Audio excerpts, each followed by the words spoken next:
Hey, welcome to A Foreigner in the Philippines. And I was looking through some of the comments on some of the other sites, and there was a post by someone actually who was talking about Bill Gates, and one of the things that they were talking about was population control, population limiting by vaccines, and you may be a supporter of vaccines or you may not, and we're not really talking about persuading anybody to be either one or the other. And I really wanted to talk about was the fact that one of the people who commented on replied to somebody else's comment was saying that as a medical professional he knew, according to his education, that microwaves did not do any harm to humans, and that this had been proven scientifically. And that went against an opinion that I've had, which I can't particularly scientifically prove, but one that I held for myself. And I personally always thought that microwaves were not something that I wanted to keep, and I had a microwave and used it often. It was very convenient, and then I decided that maybe this isn't such a good idea. Then I read a couple of reports that talked about the older the microwave got, the less it was likely to be sealed. And so what is it leaking if it's not sealed? And then a friend of mine had a very scientifically minded older brother, and he had a device for measuring radiation. And the older microwave that his mom had, he found was leaking. It was leaking radiation, and that, for my money, seemed like a wrong thing. Then I read something else that said that the radiation was thought to be causing cancer, breast cancer in women. And one of the reasons that this was for was because with the speed of a microwave oven, you put something in. I mean, some of the things that I put in there when I was using mine a long time ago, you put in for several seconds. So you can't walk away for several seconds, and you're not going to do this kind of thing and switch the thing on. So you end up standing in front of the microwave and watching that damn thing turn and get hotter. Well, without going into all of the way that the microwave works, it speeds up the molecules, and they're all dancing about in there, and in moving fast, they heat up. That's the oversimplified explanation, okay? But you can find all of that out. It's a subject that is worth looking at. But the idea of it leaking radiation, there apparently are two different kinds of radiation. There's ionizing radiation, and that does not cause cancer, and then there's the non-ionizing radiation, and apparently that is thought to cause cancer. Now, my thing of this is that I keep seeing radiation pop up. It keeps coming up as being an item which isn't doing us a lot of good. Now, okay, there are scientists out there who are so much more educated and knowledgeable than I am. Obviously, I'm a layman. But I have my own sense of logic, which has stood me in part to some good stead.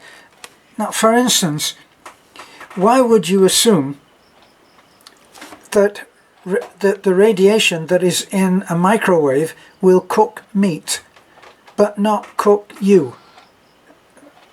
What would be the logic for that? Because this here is meat, and if I'm in front of a microwave, if a microwave is supposed to be a harmless thing for a human being, how would that work? Now let's look at the other kinds of things that we assume are going to harm and kill some, well, say bugs. You come to the Philippines, and in some cases, not just the Philippines of course, but when I was in, say, Fort Myers, they get huge mosquitoes. Boy, those things are, sometimes they feel like 747s. I mean, they're huge, they'll carry you off, but they'll leave behind quite a big mark, and sometimes the new meat on the scene is very attractive to them. And in the case of my kid proved to be a special on the menu for mosquitoes when we first arrived there to live, and he went through murder on his legs, getting stung on the legs, and then the poison that they put in there, it's an anesthetic, isn't it? They sink their proboscis or whatever they call it in, and in order that you won't brush them off and kill them, they put a little bit of anesthetic in there, and then they're able to take your blood, and that's how they do it. Out here they have very, very light, almost, you can't even feel them, but you'll feel their sting.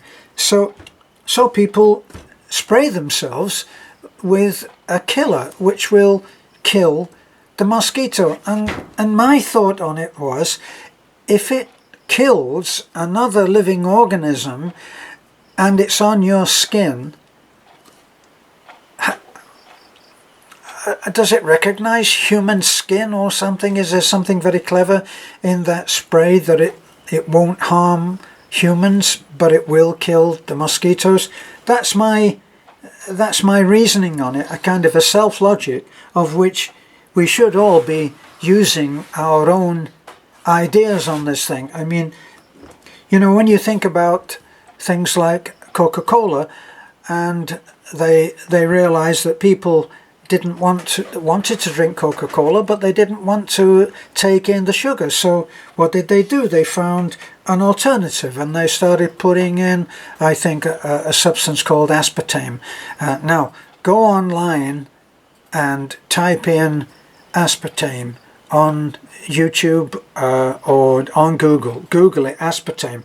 Boy, aspartame is far worse than sugar, and has various very harmful side effects, and yet we're told that it's better to drink a zero. What do they call those Cokes? Zeros or something, don't they? So that you're not putting on any calories, you're taking in aspartame instead, which is so much more harmful. And as what I would call self-logic, where it's just my opinion and only applies to me, since I don't try to persuade other people that they shouldn't be doing that.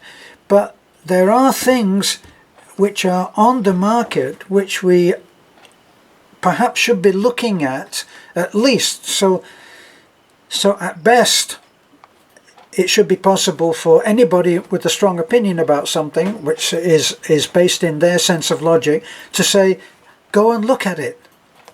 Go and look. How can it hurt?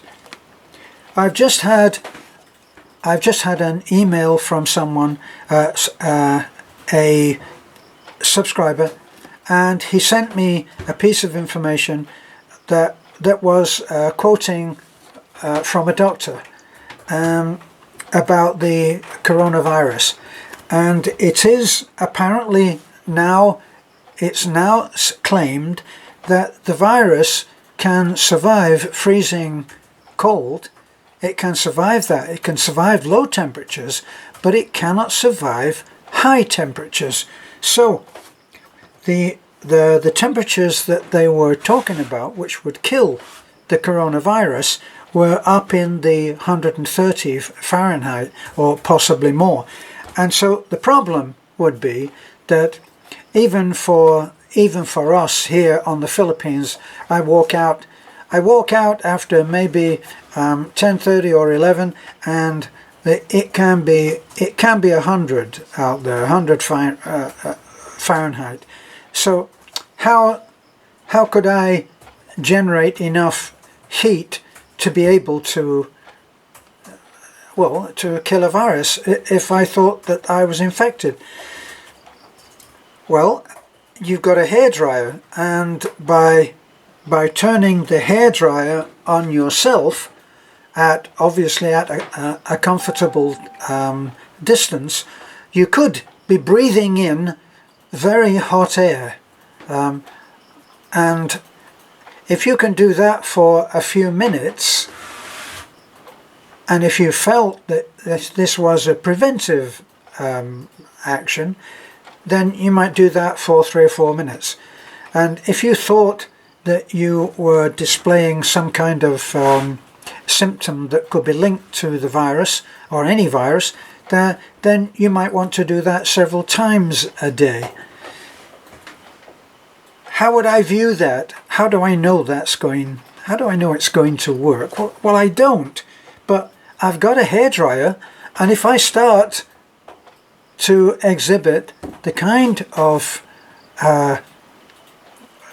symptoms that we're told to look for, the dry cold, the basis for talking about hot air going into the system and fighting the virus is that the coldest areas of the body, the human body, are around here. Ear, nose, and not ears, but nose, eyes, nose, and throats. And as we've been told many times, if you can keep your hands clean, sanitized, and avoid touching your nose, eyes, and mouth, because that's where the coronavirus can make its entry into the body. And if it can survive in that, and it will survive best in that area because it's the coldest part of your body, right? Now, so if it can survive there, it can then progress down into the lungs, and then you, if you don't get treated, you're going to be for it. So I would say that that's something which I would say, what do I have to lose? I would try that. I would try that, and I'd have a little more faith, only on my own opinion, than drinking, say, lemon juice, which people are writing to me and telling me that too. You know, if you boil the lemons and then drink the water, this would be an antidote too. I'm not a great lover of the idea of vaccines. Just my opinion. I would hesitate to suggest to anyone else that they don't take a vaccine. But my opinion is that I somehow just do not trust the big pharmaceuticals. I mentioned this before. I went to see a friend who was suffering from cancer in his leg, and while I was there, we were talking just generally. The nurse came in and into his intravenous drip that he had hooked up to a bottle on a pole. She put into it a small, an injection. What would have been an injection had she done it with a needle, but instead they put it into the route to the body, and it goes in through the catheter, and you don't have to have any discomfort. And when she had gone, my friend said that was $1,000. That cost $1,000. So I know that everybody's got to make their money, but $1,000 to conquer something that is taking hundreds of thousands of lives seems somehow difficult to handle that. You know, we have a dog called Red, a favourite dog of ours, and he will not let you touch his ears, and the ticks are bad here, and they will make the dog sick. And Red would have 3 or 4 or 5 ticks in his ear, which were already puffed up with the blood that they'd robbed from the poor dog, and we could not get him to let us remove those by the normal methods. So we went to the vet and we asked what was the alternative. Well, the alternative is an injection. Now that means I got to take the dog, who weighs about 60 pounds, somehow get him into the truck so that he doesn't freak out, and get him to the vet. And when I get to the vet, I've got to get him from the truck into the vet's office. That was not a doable thing. So I bought a pill, and the pill was maybe as big as my thumbnail, and it was 650 pesos. Now forget about dollars. Oh well, that's not so bad, it's only so many dollars. Now forget about dollars, we live in peso, in a peso economy, and it was 650 pesos for one pill for the dog. So all of that seems out of line. So one thing that my sense of logic tells me is that for all of the billions of dollars that have, say, have been put into research on cancer, has not produced a cure. No, but it's produced a treatment, and the treatment costs an incredible amount of money. So that's something that, once again, it leads me to distrust and leave myself open at least to accepting new information on it if it comes through. Now, getting back to the microwave and thinking, is it safe? It was invented, it was a byproduct of something else that was being invented quite a few years ago. And one of the scientists that was working on that other particular project, which produced the microwave awareness, was that he had a chocolate bar in his pocket, and he noticed that as he was working on this piece of equipment that obviously was emitting microwaves, it melted the chocolate bar. So from that came the microwave oven.